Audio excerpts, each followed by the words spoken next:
கடகராசி அன்பு நேயர்கள் அனைவருக்கும் வணக்கங்க. நம்ம இன்னைக்கு இந்த பதிவுகளில் பிப்ரவரி மாதம் 17ஆம் தேதி மிகப்பெரிய அமாவாசை அப்படிங்கிறது நடக்குது.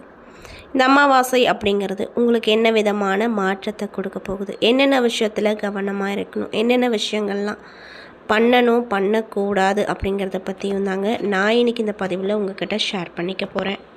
என்னென்ன விஷயங்கள் பரிகாரமாக பண்ணணும், ஆக மொத்தத்தில் இந்த கிரகங்களுடைய மாற்றத்தால் உங்களுக்கு என்னென்ன விஷயம், அதாவது எத்தனை பர்சன்டேஜ் நன்மை கொடுக்கும், எத்தனை பர்சன்டேஜ் தீமையை கொடுக்கும் அப்படிங்கிறத பற்றி தான் நான் இந்த பதிவின் மூலயமா உங்ககிட்ட முழுமையாக சொல்ல போகிறேன். இந்த பதிவில் சொல்லக்கூடிய எல்லா விஷயமும் கண்டிப்பாக இந்த கடகராசிக்காரங்களுக்கு ரொம்பவே யூஸ்ஃபுல்லாக தான் இருக்கும். ஸோ வீடியோவை ஸ்கிப் பண்ணாமல் பாருங்கள். அது மட்டும் இல்லாமல் இது போன்ற ஆன்மீகம் சார்ந்த வீடியோக்களெல்லாம் நீங்கள் முழுசாக பார்க்கணுன்னு ஆசைப்பட்டா நம்மளுடைய முருகன் ஆஸ்ட்ரோ சேனலை மறக்காமல் சப்ஸ்கிரைப் பண்ணிவிட்டு கீழே இருக்கும் பெல்லைக்கானையும் மறக்காமல் கிளிக் பண்ணுங்கள். அப்போ தான் நம்ம சேனலில் போடுற எல்லா வீடியோவுமே நோட்டிஃபிகேஷனாக உங்ககிட்ட உடனுக்குடனே வரும். மேலும் உங்கள் ராசி அதிபதியாக இருக்கக்கூடிய சந்திர பகவானுடைய அருள் உங்களுக்கு கிடைக்கணும் அப்படின்னு நீங்கள் ஆசைப்பட்டா இந்த வீடியோ கூட லைக் பண்ணிவிட்டு நம்மளுடைய கமெண்ட் பாக்ஸில் சந்திர பகவானுக்கு போற்றி அப்படின்னு சொல்லி மறக்காமல் பதிவு பண்ணுங்கள். கண்டிப்பாக அவருடைய அருள் அப்படிங்கிறது உங்களுக்கு நிச்சயமாக கிடைக்கும். ஸோ நம்பிக்கையோடு இந்த ஒரு விஷயத்த பண்ணி பாருங்கள். ஸோ இப்போ வாங்க நம்ம வீடியோக்குள்ளே போய் தெளிவாக பார்த்து தெரிஞ்சுக்கலாம். 9 கிரகங்களும் குறிப்பிட்ட கால இடைவெளியில் பயிற்சியாவது வழக்கமான ஒரு விஷயந்தான். இந்த கிரக மாற்றம் அப்படிங்கிறது 12 ராசியிலும் அதன் தாக்கத்தை ஏற்படுத்தும். சில ராசிக்காரங்களுக்கு சுப பலன்களை கொடுக்கும், சில ராசிக்காரங்களுக்கு அசுப பலன்களை கொடுக்கும். அது மட்டும் இல்லாமல் இந்த பிப்ரவரி மாதம் 8க்கு பிறகு குரு பகவான் மிதுன ராசியில் இருக்க போகிறாரு. சந்திரன் தன்னுடைய கடக ராசியில் ஆட்சி வீட்டில் அமர போகிறாரு. சொந்த வீட்டில் ஆரம்பித்து சொந்த வீட்டிலேயே இந்த காலகட்டம் முழுக்க நிறைவு செய்ய போகிறாரு. இதனால் உங்களுக்கு என்ன விதமான விஷயம் நடக்கும்னு பார்த்தீங்கன்னா, கேது பகவான் சிம்ம ராசியில் அமர்ந்திருக்காரு. சூரியன், சுக்கிரன், செவ்வாய் ஆகிய 3 கிரகங்களும் மகர ராசியில் அமர்ந்திருக்காங்க. மகரத்தில் செவ்வாய் உச்சம் அடைந்திருக்கிறாரு. கும்பராசியில் புத பகவானும் செவ்வாயும் அமர்ந்திருக்காங்க. மீனத்தில் சனி பகவான் அமர்ந்திருக்காரு. அந்த வகையில் உங்களுக்கு இந்த 8க்கு பிறகு என்ன விதமான மாற்றங்களும் பலன்களும் கிடைக்க போகுது அப்படின்றத பார்க்கலாம். கடகராசிக்காரங்களுக்கு இந்த காலகட்டம் எப்படி இருக்க போகுதுன்னு பார்த்தீங்கன்னா, குடும்ப தொடர்பான விஷயத்தில் மிகுந்த கவனமாக இருக்கணும். மற்றவங்களால் கணவன் மனைவிக்குள்ளே பிரச்சனைகள் வருவதற்கான வாய்ப்பு அமைஞ்சிருப்பதனால 3வது நபர்களை நம்பி நீங்கள் எந்த ஒரு விஷயத்தையும் முக்கியமாக உங்கள் குடும்பம் சார்ந்த விஷயத்தை ஷேர் பண்ணிக்க வேண்டாம் அப்படின்னு வலியுறுத்தப்படுது. மனத்தாக்கல்கள், கஷ்டங்கள் ஏற்படும் சூழ்நிலை அமைஞ்சிருக்கு. அது மட்டும் இல்லாமல் உங்களுக்கு ப்ளஸ்ஸான பாயிண்ட் என்னென்னு பார்த்தீங்கன்னா, யோகமான பலன்கள் அதிக அளவில் இந்த காலகட்டத்தில் கிடைக்க போகுதுங்க. மேலும் இழுபறியாக இருந்த நிலைகள் படிப்படியாக மாறப்போகுது. அது மட்டும் இல்லாமல் உங்களுடைய பிள்ளைகள் விஷயத்தில் அனுகூலம் காணப்படும். பிள்ளைகளின் படிப்பு, தொழில், உத்தியோகம், வியாபாரத்தில் சிக்கல்கள் பரிபூரணமாக நிவர்த்தியாகும். வயிறு, அஜீரண கோளாறு தொடர்பான விஷயங்களில் கவனமாக இருப்பது நல்லது அப்படின்னு சொல்கிறாங்க. வயிறு பிரச்சனையால் தேவையில்லாத மனக்குழப்பங்கள், மன வருத்தங்கள் போன்றவை ஏற்படுவதற்கான வாய்ப்பு அமைஞ்சிருக்குங்க. பயணங்களின் போது ஆண்களாக இருந்தால் பெண்கள் விஷயத்திலும், பெண்களாக இருந்தால் ஆண்கள் விஷயத்திலும் கவனமாக இருக்கணும். திடீரென அதிர்ஷ்ட யோக பலத்தால் உங்களுக்கு நிறைய விதமான மாற்றங்கள் கிடைக்கும். புதிய பொறுப்புகளுக்கு வரும் யோகம் கிடைக்கும். எல்லா விஷயங்களுமே இழுபறியாக இருக்கும். எடுத்த காரியத்தில் தடை தாமதங்களை பார்ப்பீங்க. அது மட்டும் இல்லாமல் மார்ச் 14ஆம் தேதி வரைக்குமே எல்லா விஷயத்திலுமே தடைகளை பார்ப்பீங்க. நீங்கள் நினைத்தது ஒன்றாக இருக்கும், நடக்கிறது ஒன்றாக இருக்குங்க. மேலும் வண்டி வாகனங்களில் விவாதங்களை செய்யாமல் இருப்பது ரொம்ப நல்லது. தொற்று நோய் பாதிப்பால் பாதிக்கப்படக்கூடிய சூழ்நிலைகள் இருப்பதனால ஆரோக்கியம் சார்ந்த விஷயத்தில் நீங்கள் ரொம்ப கவனமாக இருக்கணும். எந்த காரியமாக இருந்தாலுமே பொறுமையாக கையாளுங்க, நிதானமாக இருப்பதும் நல்லதுங்க. அது மட்டும் இல்லாமல் உத்தியோக ரீதியாக பார்த்தோன்னா, உத்தியோகத்தில் இருந்து வந்த பாதிப்புகள் அனைத்துமே நீங்கள் போகுது. தேவையில்லாத மன வருத்தங்கள் இருக்கும். அதனை கடந்து செல்வது உங்களை பொறுத்த வரைக்கும் இந்த காலகட்டத்தில் நல்ல ஒரு விஷயமாக பார்க்கப்படுது. பண விஷயங்களில் பெரிய அளவில் பாதிப்பு வராது. கடகராசிக்காரங்களுக்கு அஷ்டமத்தில் ராகு இருப்பதால் நரசிம்ம கவசத்தை கேட்பது உங்களுக்கு நல்ல அனுகூலத்தை கொடுக்கும், பலன்களையும் கொடுக்கும். உங்கள் வாழ்க்கையில் ஏற்பட்டிருக்கக்கூடிய கஷ்டத்தில் இருந்து கொஞ்சம் மேலே இந்த விஷயங்கள்லாம் உங்களுக்கு கண்டிப்பாக ஹெல்ப்ஃபுல்லாக இருக்கும். ஸோ இந்த பதிவை கடகராசி பார்க்குறீங்க அப்படின்னா இந்த விஷயத்தை கண்டிப்பாக செய்யுங்க. அது மட்டும் இல்லாமல் பொதுவாகவே கடகராசிக்காரங்களை பொறுத்த வரைக்கும் நீங்கள் நிதானத்தை எப்பொழுதுமே கைவிட மாட்டீங்க.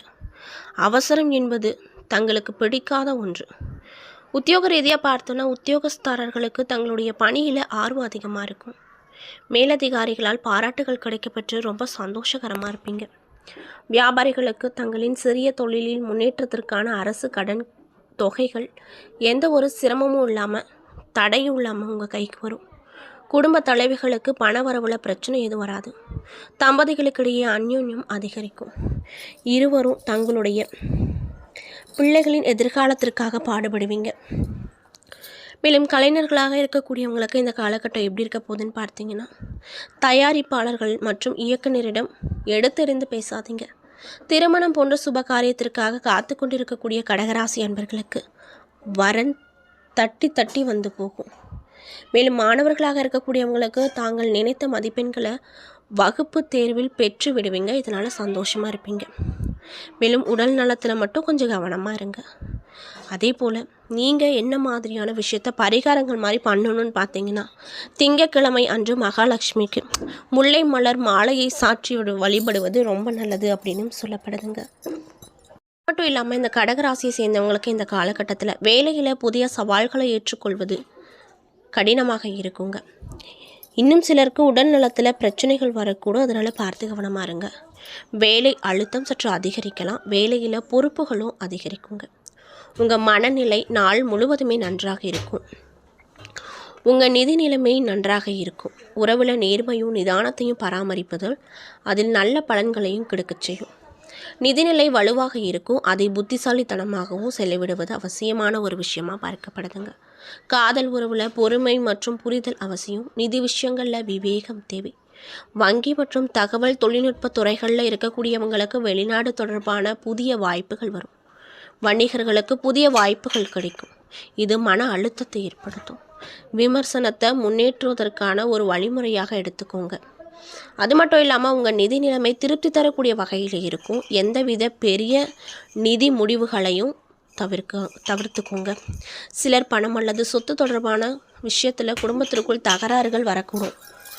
அதனால் இந்த காலகட்டத்தில் குடும்பம் சார்ந்த விஷயத்தில் ரொம்ப கவனமாக இருக்கணும். அது மட்டும் இல்லாமல் எச்சரிக்கையாக நீங்கள் இருக்கணுங்க. வணிகர்கள் புதிய கருத்துக்களை எளிதாக பயன்படுத்துவது நல்லது.